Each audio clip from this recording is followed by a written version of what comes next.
আয়ুষ্মান ভারত কার্ডের কাজ শুরু হয়ে গেছে। খুব শীঘ্রই আপনাদের হাতে আয়ুষ্মান ভারত কার্ড আসতে চলেছে।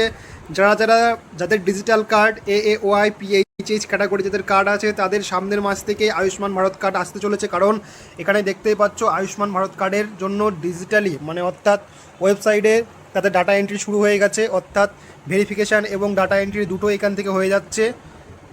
তো দেখতেই পাচ্ছ এখানে হিউজ আমাদের কাছে দিয়ে গেছে পঞ্চায়েত থেকে, কাজ দিয়ে গেছে। এখানে আমরা কাজগুলো করছি। তো খুব শীঘ্রই আপনাদের হাতে আয়ুষ্মান ভারত কার্ড আসতে চলেছে। শুধুমাত্র যাদের এই ক্যাটাগরির রেশন কার্ড ছিল, অর্থাৎ ডিজিটাল রেশন কার্ড যাদের ছিল, যেরকম দেখুন AAOI SPHH এবং PHH এই ক্যাটাগরি যাদের রেশন কার্ড ছিল তাদের খুব শীঘ্রই আসতে চলেছে। দেখছি জোর কদমে কাজ চলছে। সামনের মাস থেকে আশা করি আয়ুষ্মান ভারত কার্ড আপনারা পেয়ে যাবেন। এই ধরনের আরও ভিডিও পাওয়ার জন্য পেজটিকে